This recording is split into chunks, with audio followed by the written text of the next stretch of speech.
Welcome to another Third Aged Reforged video. My name is Cannon Fodder, and you join me for another scenario kindly provided for us by Horton as part of his Spawn of Sauron campaign. The previous sort of dwarven and elven defense went down pretty well, and so we come back to you again today with the canyon battle. Just going to get the ticker going along. So I've done this battle a couple of times for testing with Horton to try and get the balancing as close as we can, and we've kind of flip-flopped a little bit, but I wasn't able to attend this one, but apparently it was pretty close, so we'll see how it goes. The basic idea being that it feels like the defenders have been pushed back into this defensive position of the canyon, forced out, making a final last stand. As you can see, the final exit here, well, what was the final exit? I think it's just over here, actually. There it is where their town is and where the town's situated, just past the sort of the stones of Stonehenge, it would seem. But they have to make a final defense, basically, and they're trying to hold out. So we're just going to quickly look over the armies and compositions. So we start with and he is taking a force of Gondor. So he's got some Gondor archers. He's got a trebuchet, some citadel archers, a good number of them. So you can see these guys. They look pretty standard in the Gondorian armor there, but I do love the detail. I don't know if you can see it on the stream in terms of the way that the sort of fluting works and the embossing. He's also got a catapult as well as his trebuchet, so he's good with his artillery. He's got some citadel bodyguard. You can see back here. Again, I love the way their cloak looks over the shoulder. Always wanted it must be a bit of a pain in the butt to fight in a cloak, though, I would have thought, just because the weight of it. But I imagine anything to help stop shield and sword blows. He's got some fountain guard there. You can see these guys. These are the shielded fountain guards, so you can see them with the shield, in fact, with that sort of wonderful sort of greenish hue. His front lines are made up of some guards of the some more infantry and some spearmen. So he's got a pretty stable force there. He's probably a little bit lacking on some archers, I would have thought. We'll see how that goes for him. He does have some additional troops back here. He's got a nice two-handed force there. I love the way that the gold is on the side. These guys can be really good. They don't have any armor piercing, if I remember rightly, but they're very good against cheap units, which is what Mordor is traditionally going to be bringing with them. We have some veterans here. Another archer unit, followed by some nobles. We don't see these guys very often. Nice shock unit for Gondor. He's got some winged swordsmen, again with these sort of Zweihander sort of swords with them. And some Illithin rangers, who are always wonderful and good to have. Moving over to Sid of the Dark Cloud now. He's being Dol Amroth. So they have returned to fight alongside one another after being split apart. So he's got some archers, supported by some Talon Knights. He has the well-famous by now Haven Guard. 2 units of Haven Guard, in fact. Some men-at-arms. Some marksmen. We've got some halberdiers. I don't know how many of you have seen these since the change, but they've got some halberdiers. Nice armor-piercing unit. He's got 2 units of those. He's got his own catapult here. He's got some rangers who are hidden. He's got some wardens, some additional archers, and then in his back lines, he's got some more Talon Knights, some more men-at-arms. I'm not even going to try and pronounce it. I think it's Tustodian Guards? Tarnostodian Guards? Someone will correct me, and I'm sure the commanders will rip it into me. Like Pixie, I'm also dyslexic, so my pronunciation of new words is not always fantastic. We got some wardens there. And we finish off with some more rangers. Now, when I've done this in the past, I've picked up this army here and moved them over. Now, it is an okay defensive position. They've got an entrance here, and they can go up the side here from an attacking force. And I'll show you how they're positioned in a moment. And it is a shame to lose this location, because they can use these ridge lines to come and attack you. But really, if you stayed here, it would require your ally of Gondor to basically face 3 forces, and I'll show you why when I skim over. As we move over now, just have a look at the other armies as they position themselves. So we've got Mordor by Shargon. I don't believe I've played with Shargon before. But this is the army that I've played as an attacker before, although it's been heavily updated since I played as the attacker. So we've got some Orc Fodder, which, again, I still think it's quite strange they're called Orc Fodder because it means that they're food for orcs. So maybe they're Snaga, and it would be like that sort of meats back on the menu moment. But there you go, some Orc Fodder. Got some Maulers behind. Maulers actually not that bad anymore for their price. Definitely worth considering them if you've got some money and you want to have some cheap units. Just because of the Maulers now do have AP, I believe, and they're a nice cheap unit to have. That Raiders. Got some Halberds here, which will be very useful for pushing some of the sort of the lines. Some Uruks and one unit of Uruk archers and some bodyguard. He has got a troll catapult here, which I think is going to be really useful for trying to break down some of those locations. He is a bit low on the archer front, actually. Even if all of those arrows hit from his Uruks, and Uruks aren't bad archers. My concern is that he'll actually run out of ammunition. But then again, he's got enough sort of infantry and fodder units that I think the opponents will run out of them as well. Moving over now to WK. He's got some Orc fodder of his own. He's positioned himself slightly different. So he's got 4 units of Orc fodder with some Raiders here. Quite similar army in many respects. He's got some Maulers of his own. Again, more Uruks. Yeah, I think he has a mirrored army. The only real difference here is that he actually gets himself some Monoron bows. Now, these guys are phenomenal. If any of you ever see UMAG Commander, you'll see that he actually commented on these units based off of what I told him about them. For their price, they are really, really good. Not only that, but they look fantastic as well. And I think Jay must have also brought it up from me informing him on the previous scenario as well.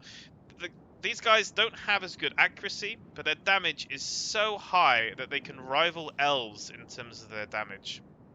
So really fantastic mid-late tier unit to take with you. They come with a variety as well. I think there's a shield unit and a spear unit. Definitely you've got to have them in order if you want to have a nice sort of mid-tier army. It's just they're just so good. Like, okay, they might miss a few shots, but really when you're firing into that many opponents, a few arrows going astray isn't going to matter compared to the kills you can get with that kind of damage. Moving on then to the next Mordor army. This is done by one of our developers, Recris, although I don't think he uses that name in the channel right now because of the RPG scenarios that have been going on. That's another thing, if people are interested, there is an RPG scenario, which is that people have taken on roles of different factions and commanders within Middle-earth, and they get to move their armies and forces around the battlefield and a giant map of Middle-earth, and it comes with sort of resource management and things like that. So if you're interested in that, I think they are always looking for both generals and mercenaries, although I could be wrong on that now, since they have kicked off, but worth checking it out. You can join us in our Discord and find out more there from the GMs. He's got some archers, he's got some fodder of his own, some Uruks, some Maulers. Again, very similar army to the other guys. I'm just seeing if he's got anything particularly different knocking around. It looks like he has a couple more Uruks.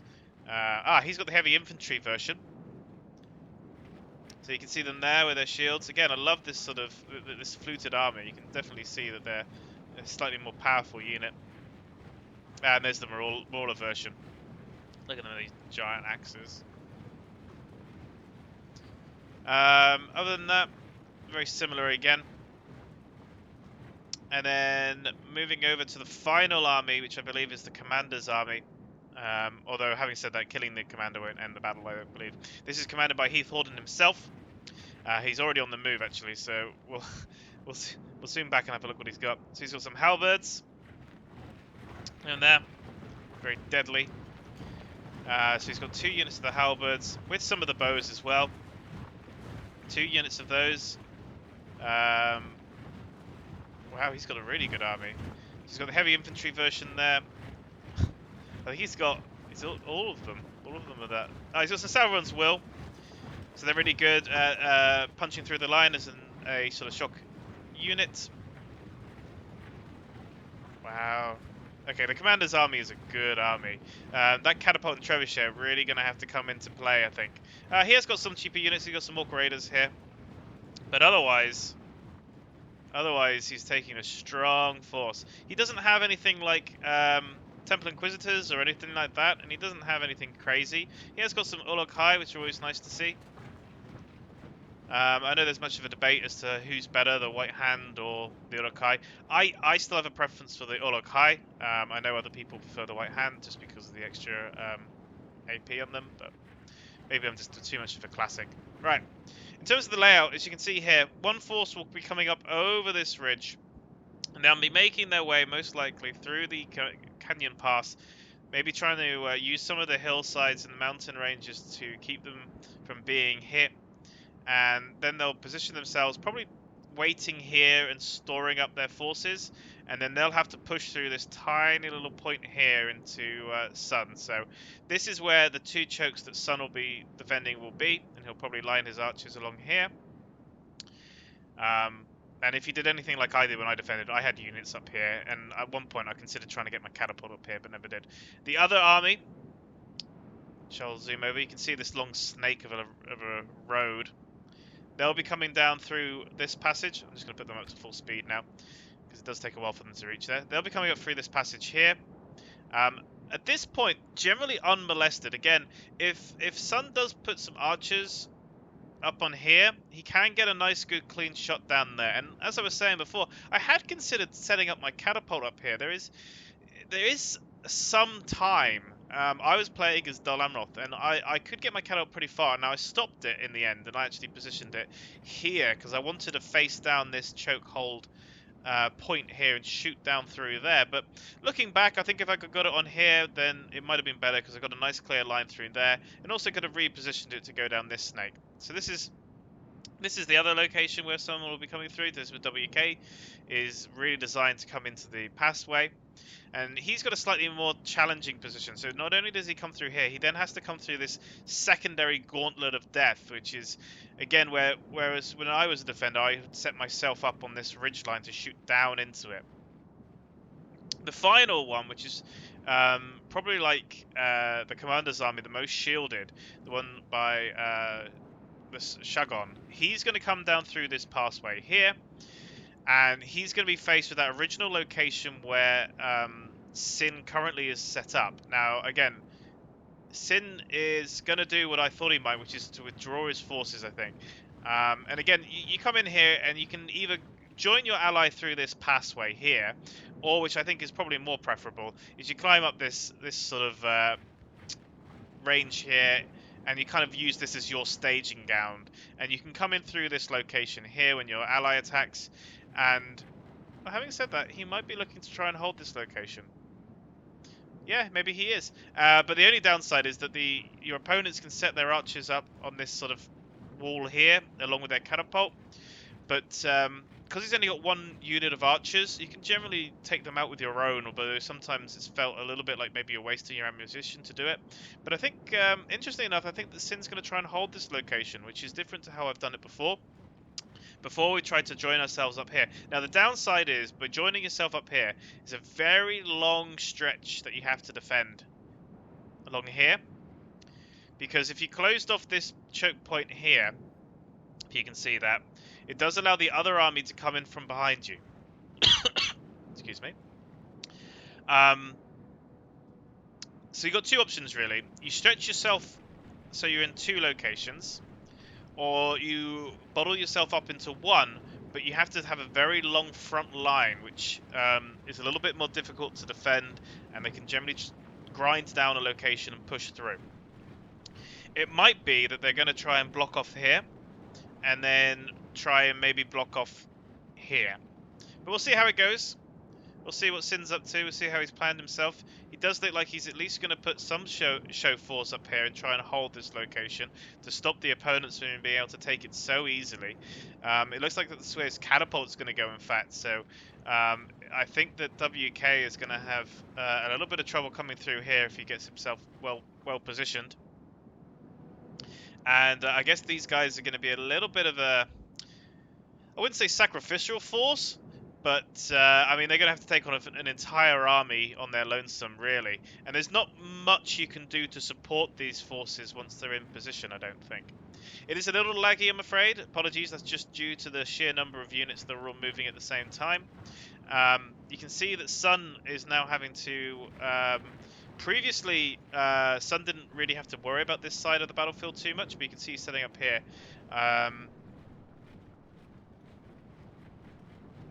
What do I think? I think that maybe they should try and lock off this location, especially if they're going to try and put a defensive army up on this hillside. But in terms of what Sun's doing, you can see he's got his catapult, one shooting down one way, his trebuchet shooting down the other. His trebuchet is going to be sort of really focusing into this one area, and he's going to be praying that he doesn't get too much friendly fire. What I suspect he's going to do is have a bit of a layered defense, and then he's going to probably be pushing forwards his units as and when he needs to. He's going to have his spearmen and his pike units take the main brunt, which isn't a bad idea. They'll hold for a while, and I suspect what will happen is that the fodder will get thrown in first just to wear them down. And then he'll move the spearmen in as and when he needs them. And he'll probably save the trebuchet for when it becomes some more elite forces of the commander's army start pushing in. And just, like I said, hope he doesn't hit his own units there. Previously, we thought about moving the artillery closer to try and make that less likely to hit your own army. But with those trolls there, the trolls can just push through and take it out. Those that look high can really cause problems in the back lines. And it'll be interesting to see what he decides to hold back and look after the trebuchet and keep it alive. I think I used some Haven Guard to take them out before, which is probably the best use for them, if you can stop the Uruk-hai from really ruining your artillery. But he's positioned himself up. Now, previously when I've done this, they didn't have the two catapults, which might explain the change in formation. But you can see here that Sid is sending through the vast majority of his force, and he will position himself probably along this line here, which is a very long strip. And when you've got the weight and the mass of units of the enemy, even if it's only trash, it does mean that they keep sort of hitting different locations. And what will happen is one army will probably push up the hill, and then the other army will try and push around the side. And every time you lose a little bit of more of your force, that sort of really neat battle line you had set up before will start dwindling and dwindling until you've got gaps, and then they'll just punch through. And that's when the flank's going to happen. But it does look like he might be doing what I thought he might, which is trying to block off this side here, and just try and make it so he's got a little bit less of a width. So he may be putting his halberdiers in this sort of location. The only downside is, again, halberdiers are going to be susceptible to archer fire, but as we already know, they only have one archer unit. So they have to basically consider, who do they want to fire their archers at? Do they want to fire at this blob here to help push through and take this area a little faster? And then once they're on there, they haven't got any ammunition left to fire over. Or do they want to help to try and push through these guys here? Either way, I suspect if they've only got one archer unit, they're probably going to be a little bit conservative with it, unless they think that maybe they could take out the catapult. But you can see them now. They're working their way through. The fodder's going to go ahead. Now, interestingly enough, I thought that Sim would set up his catapult here and shoot down into WK. And I think he is going to try and reposition himself now. He had himself set up to shoot down into the gully, which I think probably most of his ammunition is going to go straight across into the other side. Because I just don't think he'd get the angle. But I think there's an opportunity to fire into WK here, which I think he may miss out on. And again, like I said, I also had an archer unit placed here. And this was a really nice spot because I was defended on two sides by walls, and I could shoot up and down into the forces that were on their way along. And especially since this is their staging ground, almost every shot that I fired from here hit. Now, admittedly, they were shooting a little bit up and over, so some of that sort of damage was getting lost a little bit. But I thought it was really good. I really like that position. You can see that Sun's done a similar thing on the other side, but he hasn't positioned himself here like I did. And I still think that there's an opportunity for a catapult there. I think maybe they miss out on taking some easy kills. But again, they may be waiting for them to bunch up a little bit more so they're not in marching formation. You can see that Sun's basically hiding the majority of his army here so they don't get shut down. What has he got defending? So he doesn't really have much defending his artillery. Besides sort of archers at this stage. Sid may be sending over to some to help, but an Uruk-hai would probably smash into that without too much trouble and work their way through. The veterans are probably going to be a little bit of struggle for them, but I think if they get into those back lines, they could really sort of run amok. He does actually have some of his sons here. Interesting. I don't know why. Oh, he's hiding them there. They seem a little bit far out of position. There's no way of coming up here. So I'm not quite sure what it's done there. It might be that he's just hiding them there, just keeping them there as a support unit. I mean, you can come up and down here, I believe, so maybe he just wants to try and bait them. I don't know. I don't know why he's done that. We'll hopefully see them later. Maybe he's accidentally put them there. He has done something which I'm surprised by. He's layered now a number of different units on top of one another. Now, there's nothing wrong with normally layering units, especially when you've got pikes, because the shield units of the spearmen are going to save the pikes from a lot of archer ammunition if they try and skirmish them. The problem is that because his intention is to fire his trebuchet into him, every time he hits himself with friendly fire, that's going to be a lot of units that are going to take that brunt. I'd be tempted to suggest, if it was me, I mean, I would have done it slightly different. I think maybe I would have had my pikes back here, kept the shield wall there, so when they were trying to skirmish with the archers, the shields were taking it. And then when the main assault happened, I would have brought the spears around and then joined them up maybe. But, I mean, Sun's done this map plenty of times, and he's played against the opposing armies, which have changed a little bit. So when we first did it, they were far too weak. Then they became far too strong. So just try to find a middle ground on them. We're going to go over to where the action is already going to begin, though. And that's over here with Sin as he tries to hold this sort of location. Some expensive units as well that he's going to be using to hold this spot where he's got his catapult going. It'd be interesting to see how long he does hold out. This is a different sort of setup. He even devoted one of his Haven Guard units to this fight. Just so you can see there the big long stretch. Interesting enough, he's got a stretch here and he's got a stretch back here. So it's almost like he wants them to come into this area to sort of close the noose. But every time I played as this force, you nearly always waited for your ally to engage before you did, because there's just no point going alone. But it will be interesting to see what happens here. How long they stand for. It is a tight space. And it really comes back to that point now. Will this army want to use their catapult in opposition? I think I would. I think that there's some good units here, and especially if I get some hits on the Haven Guard, that could save a lot of my army. I think I would probably consider wheeling up my catapult. He's actually holding back here. I'm not sure it would bother. Maybe because he's worried about the catapult, he's worried about doing that. But based on what I've seen, I think I'd probably still consider moving my army in. Since it's not going to be able to come out and get you, just because of the size of the force that he's up against. But I suppose, you know, you keep him slow, you keep him delayed, it means that he can't support his ally, but he will do when his archers get into play. I think that WK is going to go and end up running a bit of a gauntlet. I think actually he should probably have considered holding off slightly, unless he wants to start firing on his fodder. But I think that maybe they should have waited for, on this side at least, wait for this force to be cleared out before sending in his own. But again, it could just be he wants to send them in as a bit of a fodder for the archers. You can see now he is moving up the rest of his army. He is getting them in. Maybe he was just resting them momentarily, or he's sending them to back here. You can see the first shots for catapult coming in, taking off a few of his archers. They're definitely aiming for this catapult at the back. Not entirely sure where the shot came from. There they are. They're the troll catapults. They're trying to arc themselves up to take on these guys. I think actually better would be positioning my catapult here and shooting over, and then any miss would probably end up going and hitting the forces on the other side. But we'll see how they do. We'll see what their position is. Like I said, it's just fodder at this stage.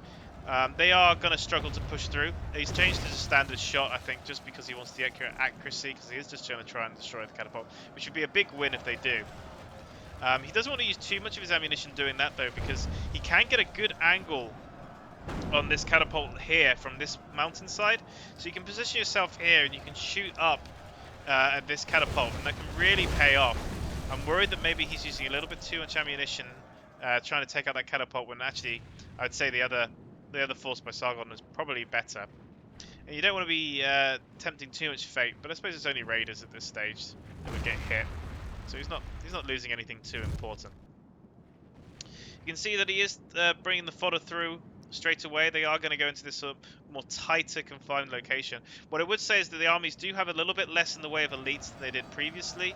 No Shadow Numenorians, no Temple Inquisitors, no no sort of Scourge Raiders. There's a lot of units that originally the attackers had, which they now no longer do, which makes it a little bit more difficult for them. Previously, it's been probably about 15%, I guess, maybe more in favour of the attackers, and that's without having to commit much in the way of their elites. So, having said that, maybe it's not a massive deal because they hadn't really had to force them in anyway. We're just going to go and see how they're doing against Sun on this other side. It's tied to choke. You can see that the forces are now starting to get into play and get engaged. So you've got the fodder here on one side, just trying to sort of tie them down, try and stun lock them if possible. And the raiders now are going to march in to support on the other side. This is going to be a heavy blob, and I think either they don't care about the trebuchet or they haven't noticed it. And you can see the large shots coming in, and that's pretty, I mean, that's pretty deadly. Now, I know that they're only raiders, but if these guys break early before they even get into combat, then that's the force that really should be trying to wear these guys down. And really what they're doing here, you can see, is they're trying to push these sides, push these edges, with a couple units just kind of holding the center as they try and spread themselves off. And you can see that Sin's catapult has now been unleashed, trying to fire over, and it is doing what I thought it might do, which is struggling to get its shots. And actually, I think he maybe hit his own dude there. No, my apologies. That's not him. It's the catapult from over here that's firing up, which again, I think I probably would have just... Well, he's getting some good hits, but I think maybe he could have got it a bit closer. I don't think the threat's too great. That's a good shot, though. That's a fantastic hit. Really, really what he needs to get more shots like that. That's really useful. Look at the dead. Look at the suffering that happened against those halberdiers. So maybe he knows more than me. Maybe he thinks it is a good angle. I mean, he's not going to worry about friendly fire too much. And you can see the fire arrows coming in. Just trying to take out this catapult, which is trying to, I suppose, either go for these staging units, or it's trying to retaliate against the troll catapult. And it did actually hit one of them, so you can see he's repositioning his trolls, which isn't too bad. I mean, trolls can be repositioned relatively quickly, just because of the pace they've got. You can see these arrows continuing to fire in, actually taking out a good number of artillery crew, but 39 of them, oh, sorry, 39 of them. It's quite a few that he has to try and take out. Sin continues to try and hit the catapult, but they have got one on fire. So it's 1 for 1. So again, you can see now that Sin is having to charge out. He's decided that he can't hold that position anymore in the way he is. He can't bottle up. There's just too many here, and he's gonna now with the fodder routing. He's probably gonna try and charge down those archers, which are causing a bit of problem. Either that, or he's gonna try and reposition himself. But you can see he's moving himself out. He's gonna try and go for a charge, and he's gonna reposition his catapult alongside that. It'll be interesting to see if he just tries to escape or whether he tries to just run down those fleeing. But it will put him out of position. You can see Uruk, so he's already sending in some of his Uruks quite early on, but from a commander's point of view, his army is relatively strong. And you can see they are trying to work the sides, but it isn't working out too well. They're holding their position pretty good. There are the odd arrow shots coming in, probably friendly fire arrow shots, I think. Nope. So they're coming from here, so you can see they haven't got the greatest angle, but you can see them firing up and over, trying to just take out those spearmen. See if they can sort of weigh them down a little bit. I think that thing is that if you position them anywhere else, then he'd be open for trebuchet fire. But I'd be kind of tempted to do that anyway. I mean, they share their ammunition with one another. If I could position them maybe a little bit closer to get a better shot, try and bait maybe the trebuchet to shooting at them. You can see he's sending in some more Uruks again. I think maybe he's being a little bit early on sending that, unless he's seen a weakness in the line, which I don't see. I mean, this is sort of 5 layers thick. I think I probably waited a little bit for my forces to thin out somewhat. But again, he may be trying to bait the trebuchet to firing into cheaper units. As you can see, the WK, he's spotted that you can go down around the side, which is always unfortunate from Sin's point of view. It might be that Sin hasn't positioned himself in this way before, or maybe it's been a while since he played it. But he can climb up the hill, and I think that this is probably a misplay by Sin, as he allows these Orc fodder, who won't survive long, but they will get into the back lines now. They will go for juicier targets, and you can see that he is now having to commit some of his reserves to try and block that hole up. But it might be too late, as you can see the flood continues to try and push their way through, and that means about 60% of his force basically aren't being engaged, and they don't need to be engaged either. Like, from my point of view as the attacker, if I was WK, I'd leave them there. Like, if they move, then that's another hole for me. Right now, I found my breach, and I'm going to keep pushing it, and he wants to try and get in Now, the only downside is going to be in point-blank range of archers. But again, they're fodder. What were they going to do? The only problem he really has... Well, remember I was telling you about the positioning of the catapult, so he can get some good hits? If it was an inch over, it would have taken out one of those catapults. We did take out 2 crewmen, but I don't think that's worth it as much. Sorry for the lag again. It's just due to the sheer numbers. So he's actually positioned behind this wall, so he's actually protecting his catapult quite sneakily. So if we just go over, I'll show you how he's done it. So he's positioned himself back here, and what they're doing is they're arcing their shots up and over. And you can get some good shots on that catapult. I have lost catapults in that position to the enemy fire, as you can see them coming over. I wonder if standard shot would have been able to get them, but I think he's trying to make the most of hitting any of the... That's unfortunate. Any of the archers that if it does an over or under shot. They are starting to close off this hull, mainly just because the orcs just don't have the morale to stay there long enough. And Sun is going to have to reposition his catapult, or he's going to lose it, I think. But the ammunition must be a little bit low now, firing at 2 catapult forces since the beginning. Almost hitting the trebuchet there. Looking over this side, it does look like...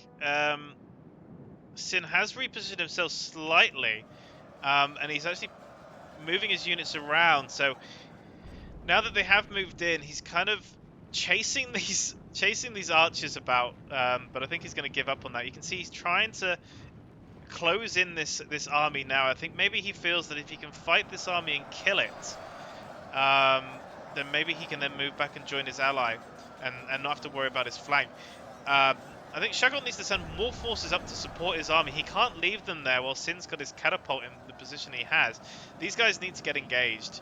Like, he needs to take the opportunity that's been presented to him. These maulers, for example, need to get stuck in straight away. Sin's moved out from his defensive choke, which is good and bad. The bad news is you can't just fire your catapult into them and kill them all day. The good news is that you can start working your way around these forces, sort of engulfing them, getting some rear charges on. Going for this very vital catapult with just one force, one unit will stop them. And Sin's now having to commit more and more of his army in to take on a force by itself. Now, the more units he sends through, the better this is for WK, because then WK isn't having to fight as many units in the front line, which means you can push it a little bit harder. I do think that these forces that were waiting back at the wings, they need to get moving, and they need to get moving quickly. One thing I would say is that people underestimate how long and how far the canyon is, and if you don't have your support nearby, then they're going to get destroyed before you can send anything up, especially if the defenders are being a little bit more aggressive like Sin is. From Sun's point of view, he's holding relatively well. Again, he's not struggling too much, but they haven't sent anything too big in, and this is where the majority of his forces, you can see the layers upon layers upon layers of Gondorians just waiting their turn as they fight between these sort of four trees. They are really, like, the hardest thing they've got in front of them is some Uruks, which have been sent in by Heath Horton. But from Heath Horton's point of view, besides the odd fodder unit, those are kind of his main staple. It looks like his bows have run out of ammunition, so he's going to send them in. That is seemingly possibly a little bit unfortunate. They're very good, and I think that they just didn't have the position to get the kills they want to. Whereas Sun's being very delicate with his trebuchet, and I don't blame him. He doesn't want to lose the layered force that he's got in position already. But you can see from this point of view, if they can break through here, there's not much stopping them from being able to get into some of the rear lines. I mean, they've got some winged swordsmen in reserve, but not a massive amount. Originally, the attacker on this side had some trolls of their own, which they could have used, but they don't have that anymore. So it could just be a tactical play by Sun and Sin, because they know that they don't really have that pushing power. They don't have that elites on this side anymore like they used to. So really their only way of breaking through is the use of the catapult, which has been used quite heavily up until this point. And the other catapult... he's getting chased down, actually. I think that he's losing this battle. There it is at the back. I think he's losing this war against Sin. I don't think that he was able to capitalize on the position as much as he needed to. And where's his army? Is that it for his army? if that's it for his army, then he's got real problems. Because they're chain route soon. I think that I think Shagon has unfortunately been outplayed here by Sin a little bit.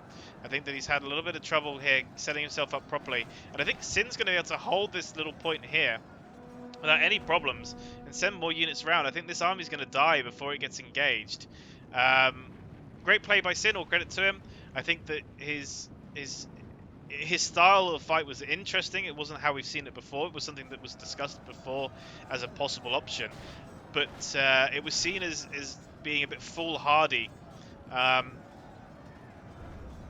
think that this could have been played slightly better by the attacker. I think that he didn't capitalize on this, and I think he's been caught out a little bit. As you can see, that Sin's now is going to move his catapult back up onto the ridge where it was originally, and WK is going to want to start getting his army in before that catapult sets itself up, I think. As you see the scores of dead as they start to withdraw and fall back just against the number of defenders, who will be starting to run out of ammunition. Let's be fair now, their arrows have been firing for some time. They will, I think, get to the point now where they're going to start running out of ammunition and start committing them into the fray. Now, the good news about their archers is they're not bad in melee, so as you can see that the fire arrows start coming over, trying to aim for these. Well, I think they're trying to aim for the back lines, but I wouldn't use fire arrows against the archers. I don't think they're not reaching these back lines like they want to, or he hasn't realised he's got fire arrows going on against the Citadel archers. I don't think that's worth doing. I think it's probably a bit of a waste of his shot. He should just do standard shot there. So just look at the point of view from Sun. He is starting to send some of his reserves in, just where he's seeing a bit of a bulge in his lines from the push that's coming in. That's just the more elite Horton's forces. The mid-tier forces is now starting to push a little bit harder. As he starts sending in more of these forces to try and stop them. Oh, there you go. The Ulakai have been unleashed, which is probably why he stopped his trebuchet. Or is it the catapult trolls? Oh no, it's the catapult trolls. The mountain trolls coming in. So they're just going to run amok. It'll be interesting to see what they send to close them down. It looks like the Suns were going to come and block off this one route, who have now moved off this side area. I don't know why they were there. Maybe they were worried about an early charge. They're just going to, I think, play around in the back lines. They aren't the most effective of trolls, in the sense that they are probably one of the weaker troll types. So we'll see what they do. I don't think they'll last long much against the elites that they've got here, but they will cause problems. You can see Horton's trying to push his way through, but I think there's just too many reserves here now. But what he might do is he might make it so that the defenders consider firing that trebuchet again, which may really work out for them if they hit some of their own units. In terms of balance of power, you can see that the enemies is 45%, the allies is 20%, but it's still in the favour of the attackers, but only slightly. Like, it's moving in the right direction. I think that Sun and Sin are doing very well. They're not being as pressured as much as they have been, or the defenders have been previously. I think that's partly just due to Sin's tactic of killing off one of the armies. You see they're continuing to rout, and as you route past him, this is really going to help them out, because it means that they can really focus on much smaller, tighter chokes. And Sin was able to save a lot of his army as well. He didn't lose as many as I thought he would. And you can see now he's going round this bend here, and he's going to come in and he's just going to close the loop on these guys. He's going to bottle them up, and he's going to break them or kill them. It's one way or the other. I think this is the end of this army. And it didn't really get to pay off, I think, in the way it needed to. So it's a shame. It's a shame to see them go. They can be quite instrumental when because they can choose when they attack. But and you know, they got a few kills, but I think that losing this area is going to be quite difficult. And you can see these catapult crew just trying to deal with the artillery crew of Sin, really, just to try and quieten them and get rid of them, which isn't a bad idea. There's only 23 of them, so if you can get some good hits on them, it might work out. And these archers probably aren't going to bother firing into artillery trolls when they've got better targets to go for. But he might be able to take them out. That'll be really useful, save a few lives. How much ammunition that catapult still got? I'm not sure. You can see from here, might be quite hard to see on the stream, but you can see on the sort of the sort of forces now getting a little bit bottled up as they slowly start making their way forward, and it's all really down to WK making its way through here. Although I say that, actually I think the best chance really is seeing if this commander army, this more vital force, can make their way through. And you can see they are starting to push themselves through. They are starting to make it through inch by inch, battling their way. And at some point, he's either going to have to send in his nobles or his shielded fountain guard, or he's going to have to get his trebuchet going again. Although his crew's actually moved off, I think. Either he's out of ammunition, or he was just running away from some mountain trolls. Maybe he's out of ammunition. So this could be big for the attackers here if they can make their way through. You can see that there's a few dead here, probably from the friendly fire. But it is only one person thick here. If they can get some strong units, I mean, the Orcs probably do have the mass. They might be able to do it. Alternatively, where you can see that they're starting to bow a little bit, send an army in here to try and get the flanks, and whoops, and the same here. But I mean, how much have they really got left? They're going to start sending in their halberds, which I think is useful and good. Their armor piercing will come in handy, especially now that the arrow fire is starting to lessen off a little bit, because they're starting to run out of ammunition. Now's a good time to send in that armor piercing to go up against this front line, because they can't get shot down as easily as they would normally, because of the lack of shields and some armor. See, the fire arrows are still coming in. They're going for this catapult at the back, which in theory has been relatively well saved. It hasn't really been firing too much. Yeah, the crew have come back to the trebuchet and they are firing. So it could have been a feint. It could have been that Sun was faking it, trying to draw more forces in. So when they left the trebuchet, it might have been sort of like, oh, they're out of ammunition. Let's start pushing forward. And you can see now. Oh my God, it's deadly. That is absolutely brutal. So either they didn't realise he still had ammunition because of the feint, or they've just been pushing in more and more of their forces to try and get in to support WK, and maybe they thought that they could see a break. But the thing is, they push so many units in now that I don't think that Sun can really get friendly fire. He's actually drawing some of his units back, so a little bit of friendly fire, but not much, because that's one of the main areas they were starting to get their push through, and I still think that's a fair trade. As you can see, I think the Ulukai are going to start coming in now to just try and disrupt the lines. They are starting to push through, partly over the dead of their fallen brethren, and actually I think Horton's probably making a mistake here. He's starting to bring in more units to, in theory, replace the ones that got shot by the trebuchet, but at the same time he's bringing more in for the trebuchet to eat. It might be that they want them to keep firing because that's a really nasty friendly fire, and actually I think he's going to allow the halberds through there. He may be wanting to try and bait Sun to continue to fire his trebuchet just so he keeps killing his own allies. You can see the archers coming in. I think if I had the Ulukai now, I'd try and consider sending the Ulukai up here, where there isn't that much really to defend it. He has got missile units up here, but I would get the Ulukai up and ruining these guys. He has been able to get one lone singular mountain troll just to stop this trebuchet from firing, which might be the saving grace, because it has allowed him now to push through this location. He has made it in, and hopefully this will be the beginning of a river to make the attackers start working their way through. And that's probably the reason why Sun's bottling himself back a little bit. He'll probably try and position himself just along this ridge, maybe just trying to hold himself as Sin is still trying to wrap up, finish off the last of the units here, but it's almost done. And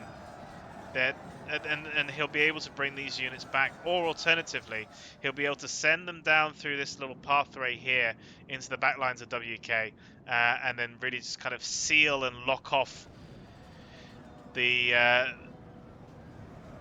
gully, the valley. WK is starting to run out of forces now. He's getting to the point where he doesn't really have anything he can push with. His catapult did what it could, but I think he's probably out of ammunition now, and he can't really get himself through this location. I think that Sin will probably hold, especially when these reserve forces make their way back over, and from the fire that's coming from above. Without any additional pushing power, I think the WK will be sort of bashing his face against a brick wall here. And is mainly what he wants to do, is what he's trying to do, I think, which is trying to disrupt this artillery and these back lines as much as he can, because the only way he's going to win is through this commander's army coming through with Heath. And if they can somehow make it through without losing too much to this artillery fire, then they may still be able to win it. As the balance of power is still relatively even here.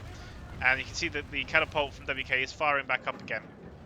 But I think he's got the right idea. I think WK's realised he's never going to make it through this location. Like, he can keep these guys busy for as long as he wants, but I don't think he's going to make it through. What's important is that Heath and Recris need to be able to get through here as many units as they can, hopefully not as exhausted as possible, and start going for the back lines. As the first, sorry, as the general of that far army that Sin was fighting dies there. And now with them unleashed, he needs to try and get Sun up in Sun's face as quickly as possible, because a third of Sin's army is now going to be free to come back over to engage. Now, they will be a little bit tired getting their way over there, but they will now just be able to focus almost entirely on this side of the choke. And I think that, in fairness to Sin and Sun, I think their strategy is going to work. I mean, they've killed off an entire army without losing that much. The other one is being basically neutralized to the point where it's going to struggle to do anything.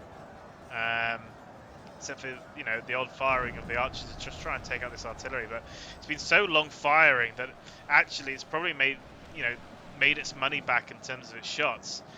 And you can see the Yellow Kai is still relatively healthy, still got the full squad. They're going to start pushing in, so they're going to bottle themselves up, I suspect, on this ridge here.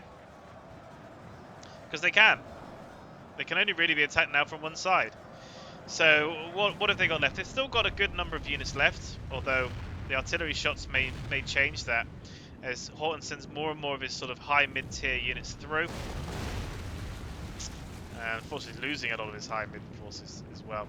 As the bodyguard from Recris is back there, I think Recris probably lost a lot of his units trying to make it through here to try and save as many of Hortons as possible.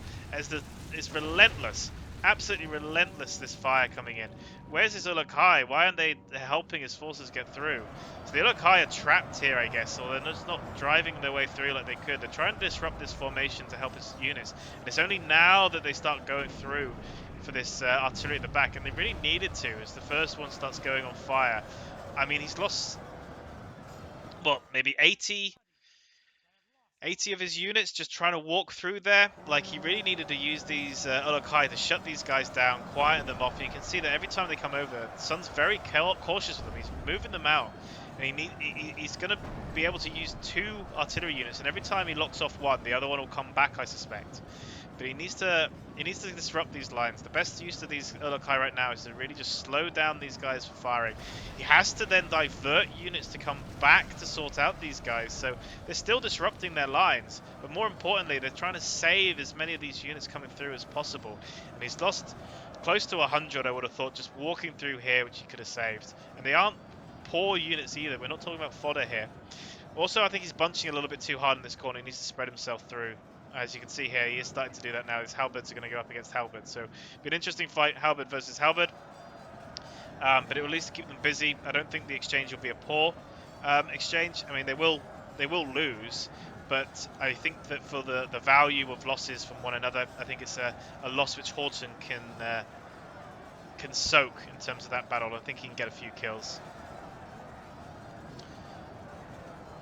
As you can see now that the Ulakai are now engaged, and they are being wrapped up by the forces, but they have been able to turn off this siege weaponry, as he can now start moving in. But you can see, as I was saying before, every time he moved over to take one, the other one ran away, and he's kited them between the two. So he's now been able to get his trebuchet going again. And these forces here, these maulers, they need to move. They need to get jogging along. They can't stand still. Interesting enough, a fodder unit of 69. I imagine they probably broke and then have now come back to the battlefield, although I should probably say Giddity, because they're at 69. On the other side, I really don't think there's much here, except for Sin's being able to pull all his units back. Is he coming through? Yeah, so he's going to come through the gully. I thought he might do. So he's going to basically stop WK in his tracks. WK's now committed everything, I think. He's got a rotting meat going now, which probably harm his own allies more than it will harm the enemy. And you can see the balance of power now starting to shift away from the attackers. As Sin comes around. So, partly I think that what would I say? I don't think the attackers are going to win now. Not from this position. I think this is it. But what would I say about the battle? I think it was a good battle. I think that the strategy from Sun and Sin was good. Actually, I think you could probably... Yeah, I was going to say, I think he probably turned fire into that blob now, and that seems to be what he's going to start doing with his trebuchet. But I think that maybe the attackers could have played slightly differently. I think especially losing that army on the far side. Partly that's about timing, really. I think that since Sin had so many units devoted over here, there was an opportunity, I think. But possibly, I think that the forces that aren't the commander's force have been pulled back a little bit too heavily. Besides the one catapults, the couple of catapults they've got, they don't have anything to push the lines. But the strategy from the defenders was much better. Rather than defending the really long strip here, they could defend a much tighter location, which meant that they could be much more conservative. They could really make sure that they layered up so they couldn't get pushed through it as much. And besides the one tiny error they had where the fodder was able to get through, they locked that down pretty quick, and it was fodder, so they broke relatively quickly as well. I think what will happen here is that these guys will just get worked down. I think whatever ammunition they've been able to save will just fire into that, and they basically can't miss. And you can see that the halberds were successful on this side. So I think that Horton, from talking to him before, he will make a couple of changes to this battle. I think that he probably has taken it a little bit too much out of the attackers, but it's very hard. Last time we did this, admittedly, the attackers had more elites. But they really didn't have to commit many of them, and they were able to win. So we'll see what happens. For those of you that have never really joined us on these before, we do test these battles several times. And in fact, I think Horton probably, don't quote me on it, but I think that he is still looking for people to come and help and test his scenarios and his campaign scenarios for the Spawn of Sauron. So if you are interested in being a bit of a play tester before they go live, then worth contacting him through our Discord. He's a great guy, really friendly, good friend of the channel. And as with everything, one of the things that's happened is that Horton will make a scenario. It will be perfectly balanced, and then the developers of Third Age, Reforged, will then bring out a new patch, changing a bunch of units, and it will all go awry again. So then Horton has to go back and rechange and restat his armies because they're based around the previous build. But we are getting to the point where we are starting to release some as complete, which are nicely balanced. And it's always difficult, especially with the with sort of more siege-like fights, because one thing I would say about siege-like fights is that the reason people say that defenders never win is because generally you have to make the attackers quite strong. And the reason I say that is that because being a defending player is a lot easier tactically. Now, a lot of people like attacking, a lot of people are very good at attacking, but you can be a relatively new player and defend very well, which means for balancing purposes, you need to make it so that the attackers are stronger, because they need to be able to make up for that sort of skill requirement, I guess, that would otherwise be lacking. And sometimes what it means is that when you have evenly matched players that know what they're doing, defenders will struggle because the odds aren't in their favour, but they are from the sense of the ease of tactician to try and make up for that difference. In this case, though, I think you can see the trebuchet from Sun actually moving forward. Now, I don't know whether it has ammunition or it's just kind of taunting him. I think it does have ammunition. It's just going to try and go for a point-blank shot. So we'll see what it's like from the view of the orcs fighting uphill. I imagine this might overshoot, actually, but we'll see what happens. The Sauron's will now are being devoted into the battle, so the final elites. I don't think that's going to fire. I think there's too many of his own allies in front of it. So it's not actually going to engage. You can see that Sin's now moving his armies over. He's basically finished off the last of WK, and he can continue to move more and more of his units over to block up any holes that he had in his lines. And really, in a one-on-one fight between the two of them, the elites of Gondor and Dol Amroth are always going to win, especially on the hill. Yeah, he's just going to drive it around. So I think the thing was, sometimes artillery can be a little finicky. If you've got too many of your allies there in front of it and that are too close, it won't fire. So he's just going to drive it around. If anything, that probably messes up his own formation more than it messes up the other. But you can see now he is actually being able to push his forces out, and as a defender, when you got to the point where you can push the enemy, then you know that you've basically won. As the last forces of WK are getting mopped up in the back corners there. So we're just going to watch some of the frontline fight, but I will in a moment start to speed this up, because I think this is a foregone conclusion. Halberds doing very well for themselves, very good in terms of frontline fighting. The Halberds for both Dalamoth and Rune have been very strong in some of the scenarios I've played in, especially against weak units. To get through Halberds, you really need a strong sort of crossbow or archery force, or something like dwarves that can really lock up in shield wall and drive through. I remember doing another scenario that Sin created where the runic halberdiers, they were just so strong. It didn't matter how many units you threw at them; they just you couldn't get past them. Not with the units I had, anyway. But yeah, I think this is the end. The last sort of stand of Horton's general's force. And more now, the archers are getting committed because they're just out of ammunition. And some of the exhausted forces from Sin that have been on the other side are bringing over. He'll probably rest them up rather than just setting them in. And then, like I said, they're just mopping up the fleeing units which are coming back. I think he's finally out of his ammunition.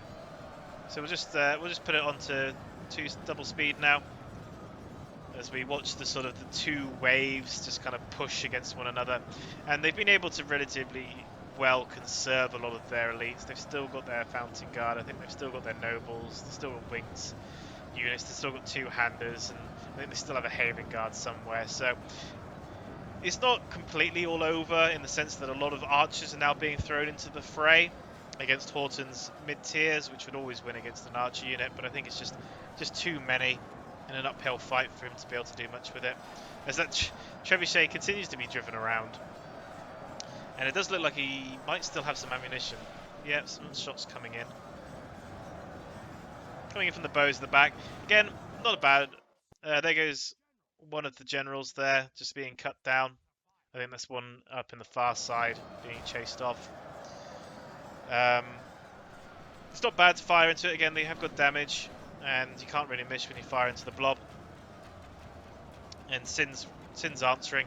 It is a telltale, I suppose, of the battle that Sin still has ammunition on his archers for this late stage, as he starts moving more and more halberdiers into his front line.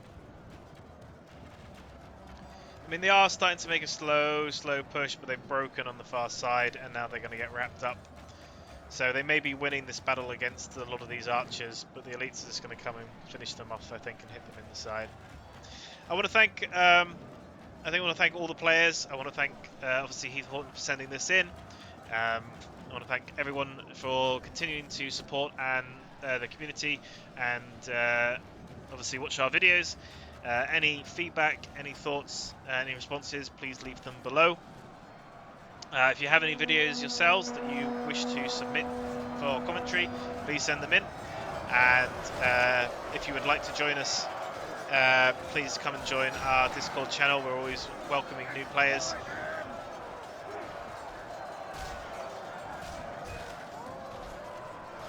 And we're thinking of something to work on for our 1,000 subscribers. We've had a good influx of late, partly I think because we've been doing some more scenario-based battles. One player's already made the defeat. Because we're doing a few more scenario battles, I think they're more entertaining to watch. They're a little bit more different with some story behind them. So hopefully we'll be looking to submit some more of those on our own channel, and just keep posted, keep aware. I might be doing a Q&A with Kuro on a similar lines with Sin, so if you haven't seen Sin's Q&A interview, I highly recommend doing so. It lets you understand a little bit more about the thought process, and a little bit more about the individual behind the name as well. And you can also watch Sin and Kuro in the background as we have our interview, have a bit of a fight, as the Trebuchet drives themselves in again. So there you go.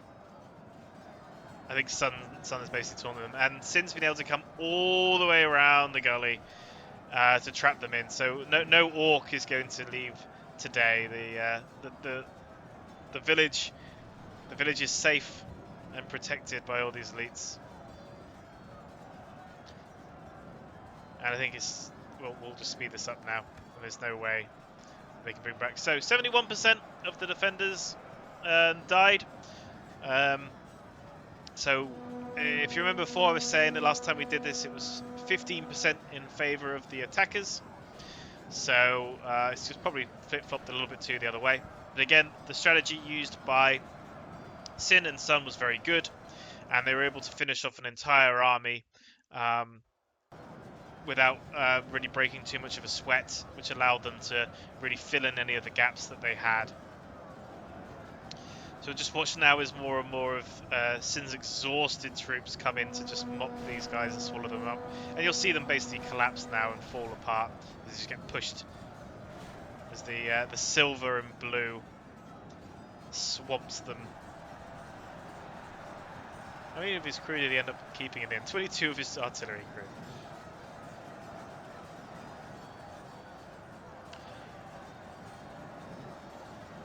Just like everyone to follow, like, or subscribe. And if you really want to support the channel, please consider our Patreon. It's not a requirement, of course, but there is some fun things in there that you can have. Once again, my name has been Cannon Fodder. This has been Third Age Reforged, and I want to thank everyone for watching. We'll just leave it now. Watching the final round.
And we'll just have a look at the results there. So, for the purpose of this, Sin was Dalamoth, which is sort of got the symbol of Denmark, I think it is, and Sun was Gondor. And you can see that both of them did relatively similar in terms of the kills, but look at the captures. Like, that's a lot of captured enemies. That's sort of from wrapping around a lot. Units remaining, so they both had just under 1,000 forces left. And just going into the kills then, you can see that the men-at-arms performed really well for their value. The Wardens, as you'd expect them to do, really well. The Halberdiers, I mean, look at them. They're both getting close to 500 each. Now, a lot of this is going to be fodder, but even so, that's really sort of punishing. What's it? Rangers, 1,000 kills. 1,000. Some Wardens by themselves getting 900. 1,000 kills from Rangers. That must have been almost every single shot must have hit and killed, and then they did some more with their melee afterwards. Really, really good. Really great kills here. That's phenomenal, really. Did any of these units perform poorly? Let's have a look. One unit of men-at-arms didn't get as many. And ironically, his catapult. His catapult just didn't get the kills. So there you go. Biggest threat was not Sin's catapult, it was everything else in the field. Haven Guard doing very well for themselves. But these Halberdiers, like, look at them. 3 units of Halberdiers, almost all of them got near to 500 kills. So it says it all really about the strength of a Halberdier. Thank you everyone, and have a good day.